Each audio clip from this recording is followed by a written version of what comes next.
Hi, I'm Jalen Rose, and welcome to the Renaissance Man podcast. As you know, for those that's been with us since day one, a show where we cover trends in fashion, entertainment, current events, and everything in between. My next guest, you can find him, well, everywhere. Seriously, turn on your TV. He's probably on right now, but most recently started his 10th season of Curb Your Enthusiasm and is the host of the hit podcast. May I elaborate? Daily Wisdom from JB Smoove. Please welcome my brother, JB Smoove, to the show. Woo-wee. Woo. What up, man? What's What up, up, Jay? family? I Man, appreciate you taking the time to join the show. hey, man, anything for you, man. You know how it is. You know what? I left I was going, hey, I started wearing my glasses, man. I got my Tom Fords, same shape as you, same shape, Yes. same style. I started to wear them today because Eh, I call those my smart glasses. I got the smart glasses. Absolutely. I got No my cool question. glasses. The See, cool I'm glasses and the smart glasses. indoors, so I can rock them. You outdoors, so it's only right. You got the shades, you got the brim, and I told you this as we started this show. Like, I just love seeing my friends become successful. You know, Oh like man, you're an industry veteran. At what point did you realize that you were funny? man. You know what? I've always been one to, you know, to want people to laugh and want people to have a good time, man. Even before I stepped on a stage and grabbed the microphone, I was the life of the party, man. In high school, I was most people were like class clowns. I was a hallway clown. So in the hallways, we was notorious, man. We would like set up shop in the hallway, leaning against somebody's locker next to the classroom. We got to go in next period and just let people have it while they're walking by, you know. Now, how many times I got punched in the chest by somebody? Like, shut up. A good shot to the chest or wake your ass up, all right? A Yes. good shot to, ooh, like, ooh, when you get up real good. But hey, that was my defense mechanism because, I'm telling you, deep down, though, I grew up a shy kid.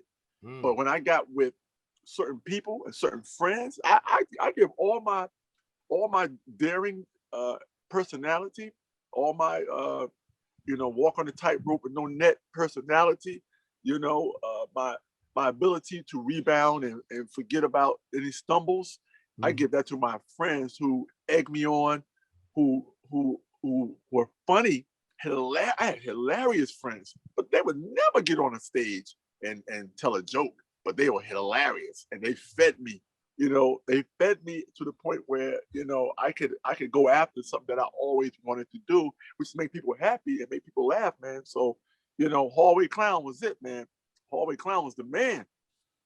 I always say in entertainment, comedy is the toughest. Imagine being in a room full of strangers Oh and man. you have to attach to them to make them laugh. Oh man, it is definitely the most, to me, daring thing in the world. When you have to go on that stage and connect with people, and you have to have not just the jokes, you got to have the premise. And once you master that, and you're able to, people know your character. Once you develop a character and a brand, woo, it's like that golf swing, man. You just gotta keep on. At some point, you can put that ball down, and that might have been the last time you saw that ball. You know what I'm saying? Yep. Because you're so used to the repetitions and what it takes to make that ball go straight. You put that ball down one time. You do this right here at the club. You line that, look forward. You line, look down one time. That's the last time you seen that ball. That ball is gone. Before that, you hear it. You hear the club hit the ball. You already turned around, putting that damn club in your damn bag and already hitting up because you know where it went at already. And that's the same thing with stand-up comedy. Once you find your swing, man, you got people laughing at the premise. You ain't even told the punchline yet, man.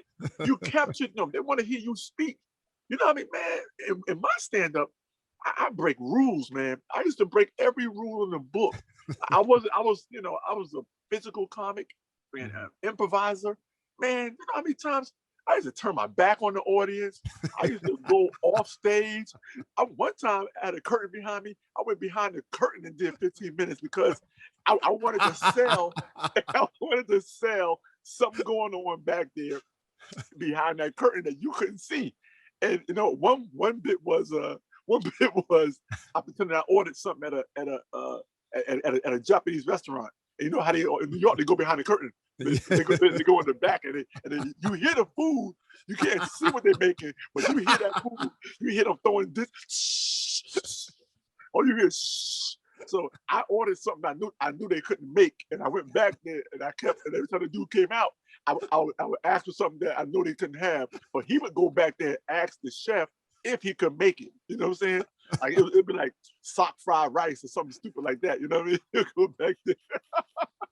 give me that earwax Fu Young, right? And he would go back there and ask the guy, could he make earwax Fu Young or something like that? You know, it'd be something stupid. But he would keep coming back and forth, and he would tell me they couldn't do that. And I would say, what? How about this? And he would go back behind. I would go back behind the curtain again and pretend like it was some shit going on back there. Then he got into an argument with the chef because the chef can't make the shit I'm asking for. And then one time I did one about I separated. I made the audience coach, and behind that curtain was first class. You know what I'm saying? I always joke about getting on flights, and this is when I got bougie and started being able to fly first class. I was like, I feel like people should be arrested when they get on the airplane and use the first class bathroom or put their bags up there. What do you think about that? When people, you know, people do that all the time, and I hate to throw people under the bus, man, but you gotta throw their ass under the bus. That bag is supposed to be there. That bag ain't. Hey, this guy just put his bag up there, and there's people up here who need to put their bag. Yeah, I get it, man. But your bag ain't supposed to be there. Your bag supposed to be in coach with you.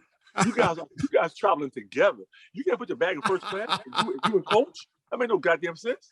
That made no damn sense, man. That made no damn sense. Oh man, I read somewhere at one point that you were a perfume formulator. What is that? Did you just make perfume, or did you decide on the scents, or what is that? Man, I had a whole. That was my first after school job, man. I had some weird jobs growing up, but that was my first after school job. It was I used to make I used to work at a perfumery. And man, when I tell you, it was, you know what? If I had done it now, I would have grew a little French mustache and turned the ends on that bad boy. Pepe Le Pew. Yeah, back then I didn't know no better. Yeah, exactly. I didn't know no better back then. I would have had that little mustache like this, and I would have been bougie as hell, man. Because you know what?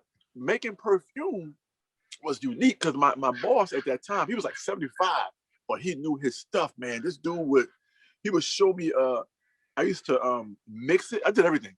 This is a little after school job, but man, the stuff I learned, you know, I used to mix it. I used to pack it, ship it. It was just me and like 2 other people worked there. It was a small company. So it was like me and like 2 other people. He had one of his another lady working there named Ruth, and she would fill the bottles with the perfume and stuff. I would label the bottles. I would pack the boxes. I would ship the boxes. And then sometimes he would take me into the lab. And he would show me how to do it. You know what I'm saying? He's 75 years old. He was just counting the days. He's like, you know what, man, I'm 75. You know, let me show somebody how to do this. In case, you know, hey, that's what you got to do. You gotta give people something, man, that you got.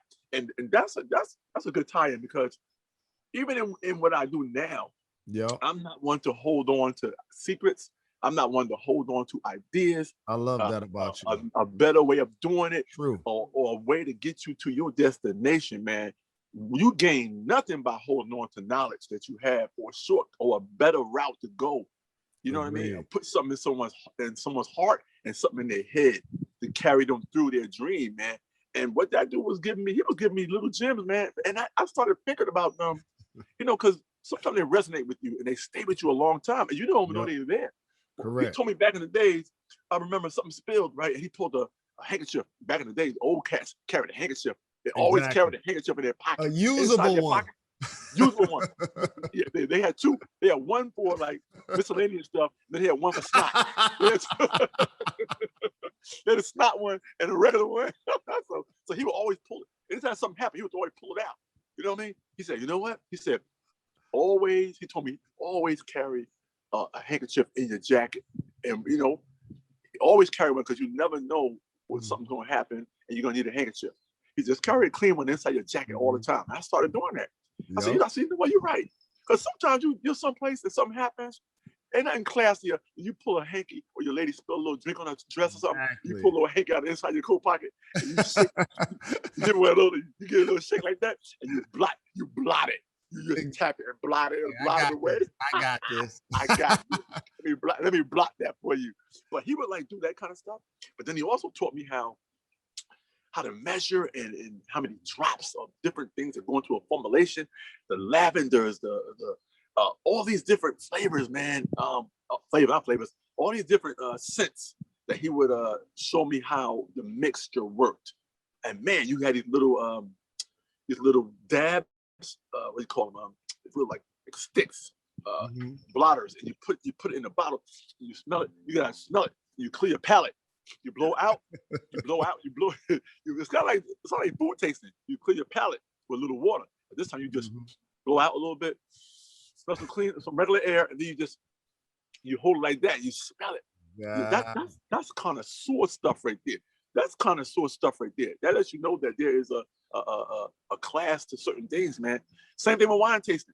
Tasting is the same thing as perfume preparation. You know what I mean? You gotta know what the hell you're doing.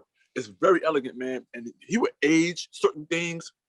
Like he would put it on a shelf. That's got to age for a little bit for all the smells and all the scents to get together and interlock. And that way it creates its own thing. You know what I mean? Oh, yeah. It was an amazing job for an 11th grader, 12th grader. You know what I'm saying? Absolutely. And once I got into my 40s, I decided I'm going to keep some cologne handy. I'm 6'8". I'm 225 pounds. I gotta smell good. You know what I'm saying? Smell good, man. Even if I gotta look good and I gotta smell good. So what's your favorite scent and/or your favorite scent for men and/or women? Woo! You know what I like? I like things like I like cedarwood and stuff like that because what it does is when you're they call him a dandy guy, a dandy dresser. Dandy. I like the dandy style. I like that. This hat right here. Exactly. It's a cool, clean. It's a clean look. It's not overdoing it. It's a clean little accent to my green shirt, a little green. Exactly. All was put together this morning. I got hats. I got tons of feathers. I throw that on. I put a little green one in there. Put a little green shirt on. Something simple, little chain. Keep it real simple. Keep it real simple. So I like to relate that scent to something. You know what I mean? I like styling. I like old stuff. You know what I mean? Like certain things you can't just throw on. You can't throw on. Like somebody asked throwing on. You would see new car smell. You some shit like that. Man, you smell like a brand new. Man, you smell like a brand new Escalade, boy. You don't get away from me. This raggedy ass car I'm driving right now. You come over here and smell like a new Escalade. Get out of my face. But I like that kind of smell because it kind of locks you in, you know what I mean? And it's not overbearing. It's like this is a little hint. I got these shoes I wear in the sole of the shoe. I polish all the time because I like it. It's a beautiful grain. You know what I mean? It's a beautiful wood grain on the heel, and for some reason that to me is part of matching and doing stuff. And I love the browns, and cedarwood just is brown, the browns and the wood tones. You know what I mean? That's kind of my thing. But you got also certain. I learned this too working for him. Certain perfumes and colognes. Every cologne and every perfume is not for you because your skin really activates the cologne, not you. I mean, your chemistry is what makes that cologne smell the way it smells.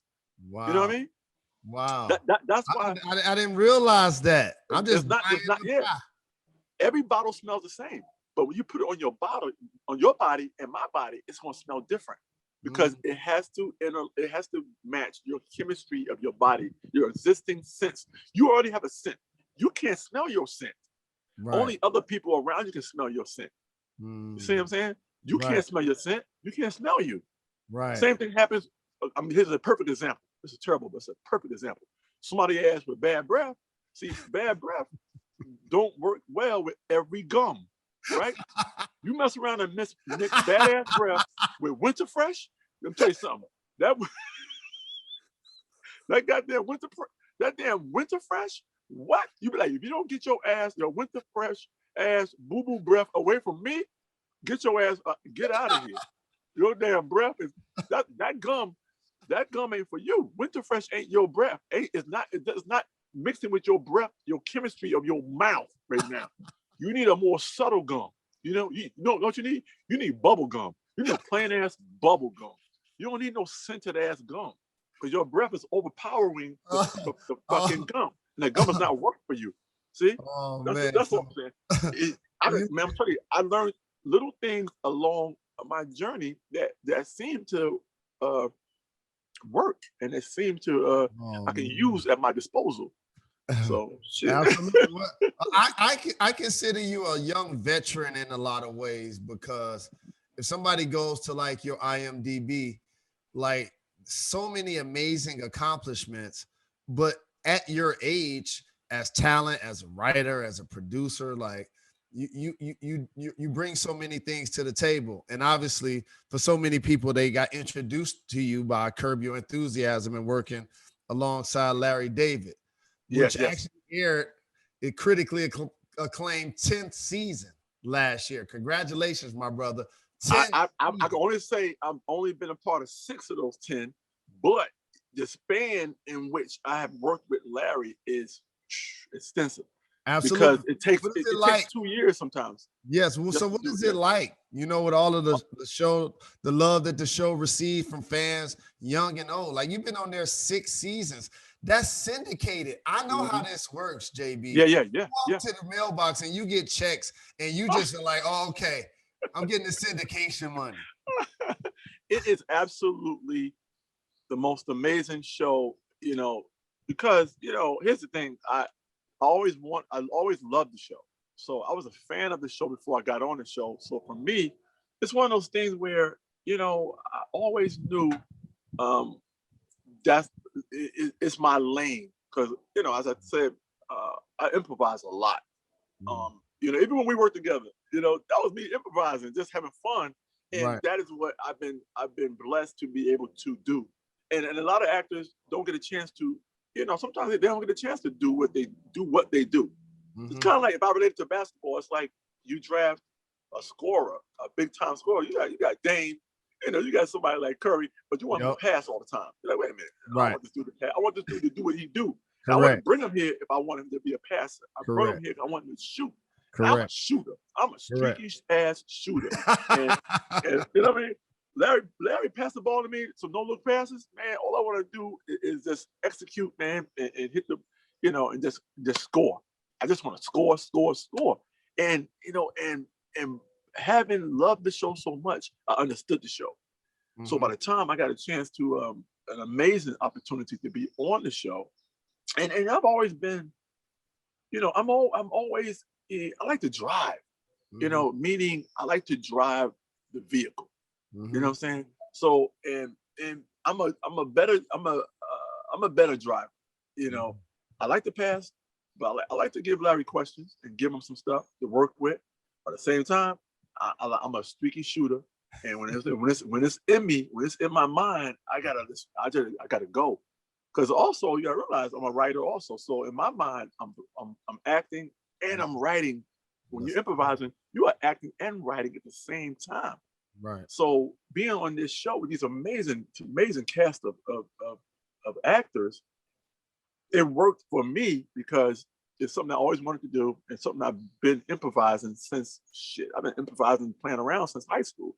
But once I got an opportunity, the first thing I actually did before I started doing stand-up was I took a improv class, because I knew that, and I tell people all the time, I don't care what you do, take an improv class, and you can sell houses.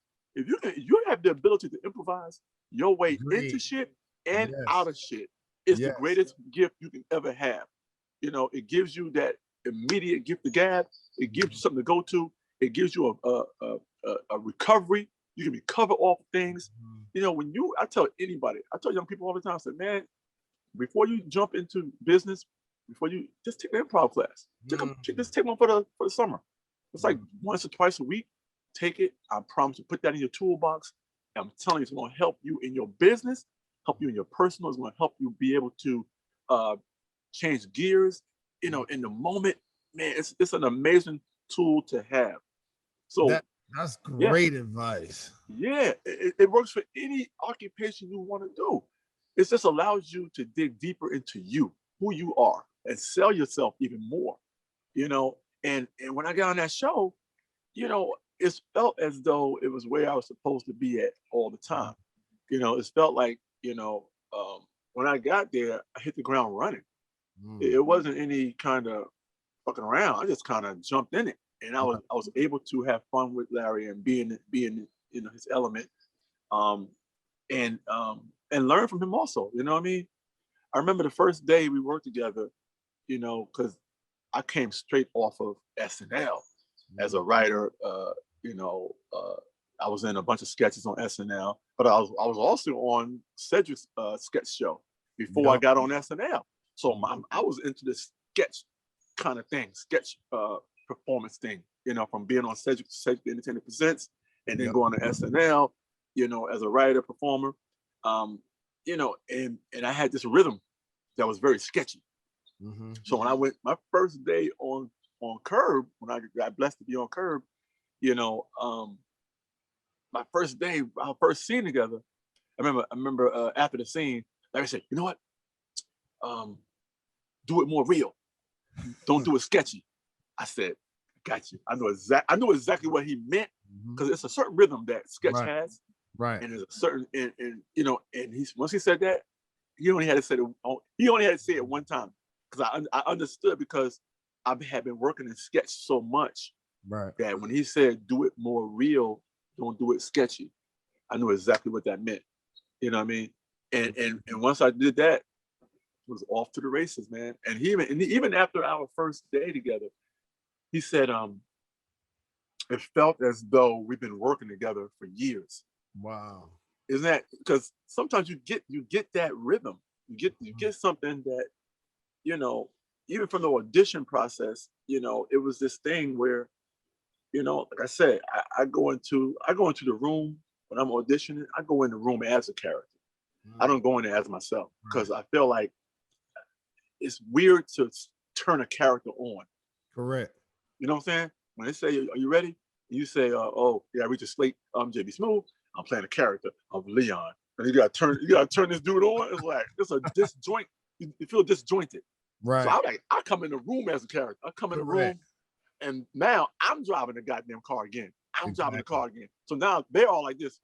They're looking around at each other like, what the hell's, you know, like what's happening here? You know what I mean? Absolutely. And now I'm then the stand-up instinct kicks in. Now I'm listening to them snicker and laugh a little bit. That means I didn't even say shit yet. I didn't say a goddamn word. I just walked in the room and tilt my head a little bit. I did that little Leon head tilt, rub my chest a little bit. You know what I'm saying? Look around. You know what I'm saying? Now I already got them. I got them on their heels already. I said, cool. I know what they like. Now I can just go. And that's improv. That's being able to listen and at the same time give. You know, it's a give and take. But if I give those mannerisms, and they already laughing, now I know exactly who this character is. Exactly. So and getting that freedom, it's a perfect show for that kind of freedom, you know. But the one thing I will say is this, you know, sometimes when you improvise, you know, people think that's you all the time, you know. And that's how that's what I heard as far as with Curb is a lot of times the actors on Curb who are amazing actors, you know, they'll get stuff like, oh, that's you. You know, you're playing yourself. So you're not doing a character, you're doing yourself, which is totally wrong. No one can possibly live like Leon. You can't No live. one. You can't live like that. No. Somebody kick your ass, man. Kick your ass on the way out their house. If you don't get your ass out my house, if you don't get your robe, flip flop, slide wearing ass out my house. Exactly. That goddamn do rag on. Get your ass out of here. And you'll appreciate today's theme. And by the way, make sure you guys take JB Smoove's advice. Improv classes. I'm going to actually do it because I believe that'll help me in the media also because I like to be quick with it. And I'll tell the world a secret. I also like to watch diss rap. I also like to watch rappers disses against each other because they have to be witty. And I watch battle raps a lot. Yes, that's they stimulate my mind because you got to always be on your toes. So today's advice is bad advice, and this is the opposite of what you give on your show. May I elaborate daily? Words of wisdom from JB Smoove. On your show, you take inspirational quotes from a daily calendar and elaborate on them. You also give great advice from your heart. Yes. I like never be the first person to do something. Why wouldn't someone want to be the first person to do something? Oh man, because it's called proceeding with caution. When you know what's waiting for you, oh my God, you're gonna attack it you're gonna attack it when you know it's already there. Like someone telling you, look, man, when you drive down south, hey man, whatever you do, don't hop on 95 trying to leave New York on the holiday. Right. Don't get on 95. Whatever you do, don't get on 95. Right. You saying what? Don't get on 95. Yeah, man. And now you're thinking, oh, I see what you mean. Everybody's trying to leave New York at the same time. So you go around to the Verrazanos, you know, get on the Golden State, you know, the Garden State, and then you go up that way. And then you get on 95 after you surpass all the New York traffic. That's what it means. It just means understanding that you can watch someone do it well, and you can watch someone fuck it up. And guess what you're gonna do? I ain't gonna do that. I ain't gonna do that. I ain't gonna do that. I tell you that much. That's what it really means. Don't be the first one to do anything. Why? You can be the first one to be successful at it, but you don't gotta be the first one to try it. You see what I'm saying? You can see what they did, and do it your way because you know the pitfalls. You know what's waiting for you already. Oh man, you know what's waiting for your ass already. So that's why I love that quote so much. You know what I mean? You don't have to be the first one. You just gotta be the first one to master that shit. Exactly. Woo, Michael Jackson wasn't the first person to moonwalk. Hell no. He wasn't the first one. Somebody taught him to moonwalk. I believe it was Turbo taught him how to do it. Yes, Turbo and from Switch or Dabash. Yeah, and Shabadoo and a couple other people that were there. Man. Somebody can teach you how to do it, but you look at it and analyze it. And how can I apply this to me? And how can I do it better? How can I do it to the best of my ability? You know, and not sliding anybody else who did it already. But I'm learning from watching. Okay, I see what this is. You know what I mean? I see exactly what this is. You know exactly what you're getting into. And that's what that's with anything. That's with a job. You know, you study a little bit. Oh, this boss a trip, huh? Okay, I see what he is. oh, this girl's sexy, but she a trip. Okay, I see what I'm getting into. Okay, I feel it. Right. You know what I'm saying? Right. Or whatever it is, but that gives you the upper hand. Gives you upper hand. You playing baseball. You watch a pitcher. You watch his ass enough. Oh, he threw that slider. Okay, guess what? That shit going out the park. You know why? I know exactly when your arm bend like this. I know you're going. I know when that arm go like this. That ball gonna go low. That ball gonna go low. You trying to control that ball. You trying to make it do like this and come to me inside on me. I'm gonna step back a little bit and whack that ball gone because I saw you did to my man. I saw you already. What you did with my man already. Exactly. You know? What about elaborating on this quote? And here it is. If you can't beat them, join them. If you can't beat them, join them means if you can't attach your style to something, they're telling you to bring your style someplace else and link the styles together. It doesn't mean you ain't shit. Right. It don't mean you ain't shit. It don't mean you can't. It don't mean specifically you can't beat them. It means that what you are doing right now is not enough to be a part of something bigger than what you are doing. So I always say, if you can't beat them, join them. I say this. If my thing is this, I turn that shit around. If you can't join them, beat their ass. I turn it around. Sometimes I take a poke and I switch it around because the order makes more sense to me in my head. You know what I'm saying? Right. I don't gotta join you. Right. I beat you. Right. If you can't join them, beat them. Let them come to you. You don't go to them. They come to you. They say, hey man, we need you. I don't want to be the one to jump on that bandwagon. I'll turn that shit around. Correct. Woo. And I can't join them, beat them. Speaking of can't join them, beat them, the Brooklyn Nets are in the playoffs. Yes, indeed. New York Knickerbockers are in the playoffs. And so which team runs New York? Everybody knows, man. Win or lose, the Knicks run New York, bro. Win or lose, it doesn't matter. It doesn't matter. If Knicks lose, they go on the back of the Daily News.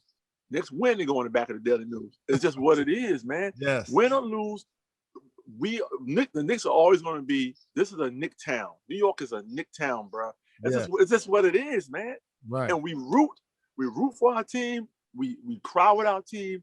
We're gonna go down with the team. That's what it is, man. Brooklyn is great. Don't get me wrong. But Brooklyn is from Jersey. They're the Nets. They moved over here. They moved into the Barclay. They changed to the Brooklyn Nets.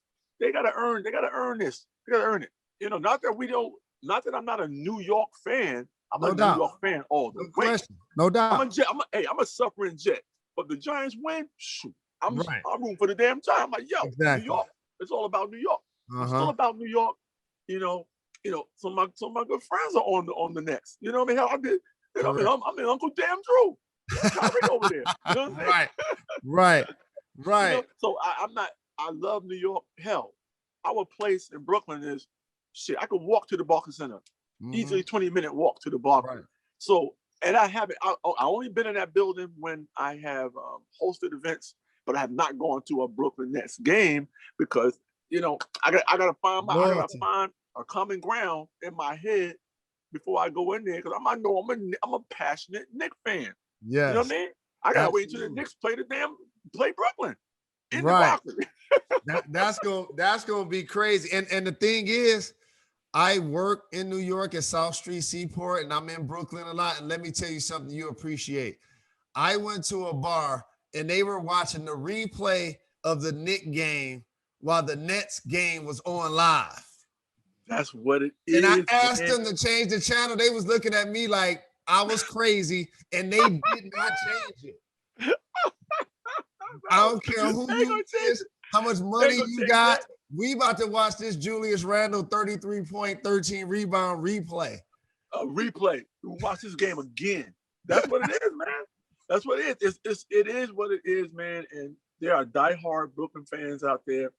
You know, it is a part of New York, man, but this is a Knick town, man. And we'll take the Knick bad news over the Nets good news. It's just what it is, man, which is terrible, but it is what it is. It is. And you got actually a chance to hook up with MSG Network because one of your many jobs, and congratulations, you have a show called 4 Courses with JB Smoove, where you sat down for dinner with some of your favorite comedians.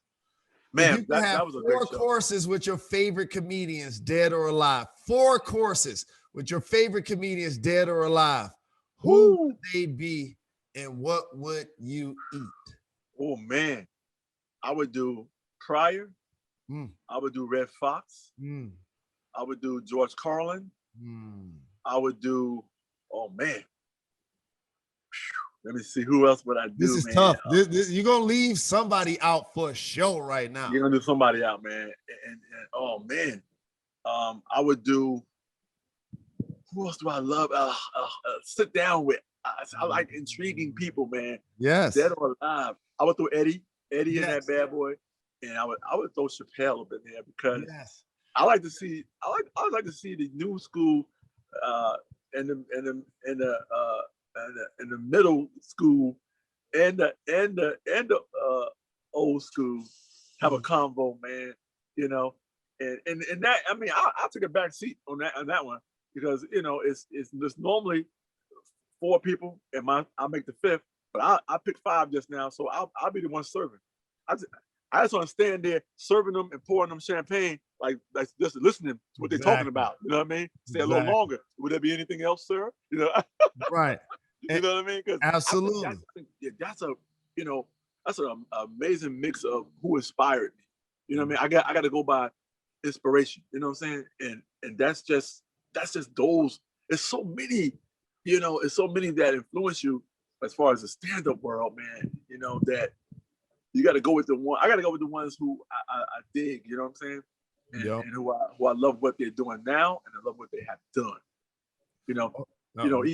Even though Dave is more my age, I'm a little older than Dave, but even and it's hard because it's hard when someone's younger than you, but you gotta put them how and I go back and forth because I go back and forth because I gotta go by what they've done, but it's hard because you can't give if someone's have gone through something or they have disappointed you, the one thing you can't give back is the inspiration that they gave you.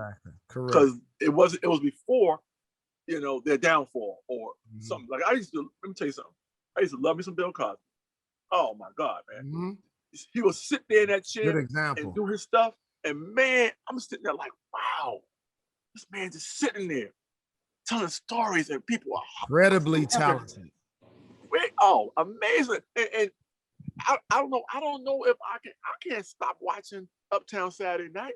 If I'm turning channels and Uptown Saturday Night is on, I can't be like, oh man, Bill fucked up. I can't watch him no more.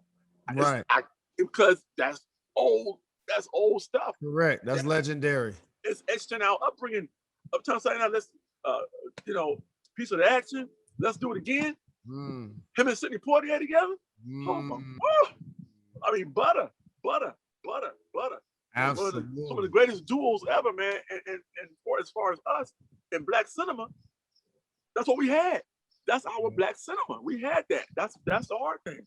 I was inspired by, of course, Car Wash, all these old movies, man. Claudine, you name it. That's my DVD cabinet. You know what I mean? So you got to go by what inspired you, and it's hard to, you can't give the inspiration back. You can't just say, "Oh man, I gotta give this all back," because could you imagine? Let's take your career. If a few of your basketball heroes, right, went sideways, but they inspired you.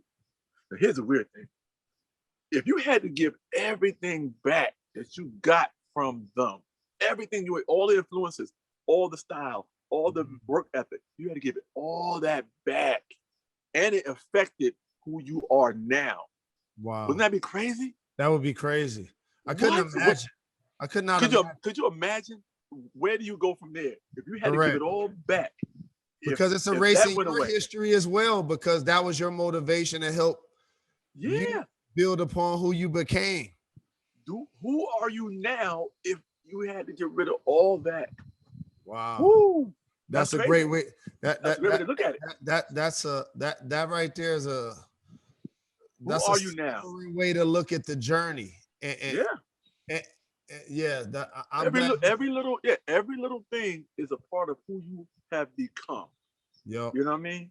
And it's hard, man. If you had to give it all back because that person went to jail or that person messed up somewhere or you found something about them that you didn't know, woo, could you imagine if you had to give everything back? Yeah, that's crazy. Woo, that's a hard one. That is a hard one. And I definitely appreciate you taking your time. But lastly, I want to ask you this, because this one is personal to me. Okay. Because for me, when it first came out, the movie Pooty Tang with Chris Rock, classic. Classic. Straight classic, right?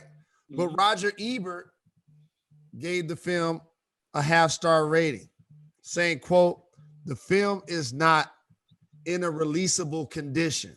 Yet 20 years later, as I mentioned, it's a classic. People love the comedy and praise it as iconic. How does it feel to be in something that was once panned so badly that is now beloved?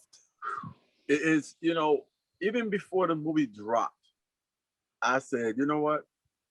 This is going to be a cult classic. Here's how I related. All those characters off SNL that had movies, Wayne's World, and all those movies started as, superstar, all those movies, all those characters that had movies, these movies they make their money back, but they just become cult classics. Now, cult classics are not box office classics where they make tons and tons of money. They are just movies that fans of those characters want to see. That's all you can get out of it. Right. But you know what? The movie is definitely not perfect.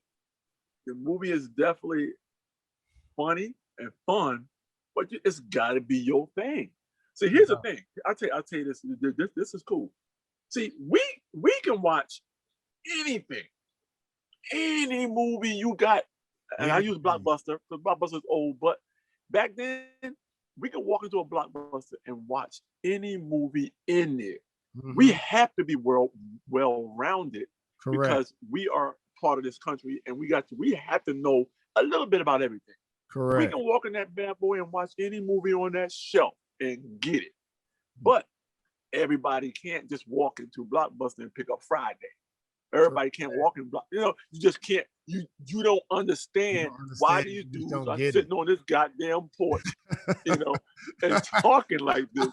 You don't understand this Debo dude coming up here knocking people out. Yak on my suit. You will never get it. You don't get it because it's a different type of cinema, and you got it. And I say that because when you do movies like this, it becomes a passion project. It becomes, man, it becomes from sketch to, man, we should do a movie about this, man. This would be crazy as hell. You know what I'm saying? And I'm gonna tell you something, to this day, people bring that movie up once in a while. I'm walking through the airport. What up, Truckee? All this stuff I've done, you know how old that movie is? The movie from 92? Yeah, 90. Man, those are rings. Those are championships. When people come up to you and yell out your characters, those are championships. Yeah, yes, indeed, man. And you realize, and people to the point where they love it like that. Oh man, it's so funny. So last week and a half ago, I got my honorary doctorate at Norfolk State University. Congratulations. Right? I did the commencement speech, right? So I'm sitting on stage, after I did my commencement speech, I'm sitting on stage and all these amazing students are coming by getting their diploma, right? This is so funny. So I'm sitting there, I'm in the front row with the president of the university, and one of the, some kids come, they dance, hey, what up, mama? Whatever. One dude came up there, got his diploma, right? And he said, can I go to the farm with you? He did a line from Pooty Tang. He said, can I go to the farm with you? Let me say, man, after I laughed so hard, I started crying. I said, yo, man, I just pointed to him. I said, yo, man, that was hilarious. Can I go to the farm with you, Pooty? Can I go to the farm with you, Pooty? Yo, man. And he get his diploma, and that's what he was thinking about. What he gonna do when he get on that damn stage is, can I go to the farm with your Pooty? This kid can't be no more than 19. Correct. The movie's older than him. The movie older than him. See, and that's what I talk about. How we transcend by our movement and by what inspires us, and we keep going. That's why I say it's hard to erase things that motivate you. Hard to erase things that influenced you, and people just love what they love. And this kid is young, and he's talking about a movie, like you said, that's older than him. Isn't that crazy? Crazy, absolutely. Pooty, can I go to the farm with you? On his big day, in his big moment. in his big moment. He's sitting there, he's saying, oh man, JB doing a commencement speech? Man, I love Pooty Tang. Exactly. He's sitting on that long like, if I go up there, I'm saying this. I'm going to say this to him. You watch me say this. All right, so before I let you get out here, I like to do a rapid fire segment called Gone in 60 Seconds. You ready to do this, JB Smoove? Let's go. All right. Who in your life has given you the best advice? Woo! Who in my life has given my best advice? I would say, what's my mama? My mama. Shout mama. Shout mama. Stand up or acting? Woo! Wee. I would have to say stand up for the immediate response. It takes a long time for a movie to come out. Yes. By the way, you're the professional, but just as a fan, one of the things I always try to do when people say, like, who's the best comedian, I always think back to who give me classic stand-ups. So I'm glad you just said that, because that validated that thinking for me. Yeah, man. Yes, indeed. What's your favorite podcast? Woo, my favorite podcast. Oh man. See, I like science stuff, man. Like Neil deGrasse Tyson or something like that, man. I like stuff I can learn from, and in turn of learning about stuff, it helps my writing. It helps me stay up on my writing, and it helps me take something, change things. We take reality and make reality funny and relatable to people. So it's another lane for me to grab hold of some information that I need, just to put a button on things. Absolutely. Two more before I let you get out of here. And again, I appreciate the love. And this one's kind of controversial. Which city has a better comedy scene? New York or LA? Come on, man. Without a doubt, New York City, man. You could do 4 shows in one night in New York. LA you got nights. New York, you can do. You know how many times I would perform here, go here, and then go there for a late show. You can do 4 shows in a night in New York. 4, and you can go to each borough. More boroughs to go to. You got Queens, you got Brooklyn, you got Westchester, you can even go to Jersey, you can go to Connecticut. Anywhere in your vicinity, you can perform and hit these spots. Or you just have a good car, a car that run good. 3 or 4 shows a night, easily. The city that never sleeps. And last but certainly not least, name one actor or comedian that you really want to work with, but you haven't worked with yet. Samuel L. Jackson. He always doing movies. Uncle Sam do 10 movies a month. It's so crazy. I met Sam for the first time. It was so weird. I met him for the first time on the red carpet of Spider-Man Far From Home. First of all, when he found out I was going to be in the movie, he said, I've heard this from the grapevine on set. They were like, wait a minute, JB Smoove was in Spider-Man Far From Home, and I ain't working with him. And he ain't on set. he ain't on set. And then for the first time at the red carpet for the movie, I met Sam for the first time, man, and we talked and we hugged each other like this is the greatest thing on earth. I said, man, we got to do something together, man. Come on, man. I think you have a unique voice, man, a unique style, man. I think together we will hurt somebody, man. We will hurt. We will have so much fun together. He said, we got to do it, JB. We got to do it, man. I said, we got to do it, Sam. I love you, man, so much. Samuel L. Jackson, man. He's right there. You guys heard it on the Renaissance Man podcast. JB Smoove just let you know. He and Samuel L. Jackson gonna be cooking up something soon. Stay tuned. I appreciate the love, my brother. Continued success and health. Take care of yourself, and I'll see you soon. I love you, man. I appreciate the love, brother. Absolutely. Have a good one.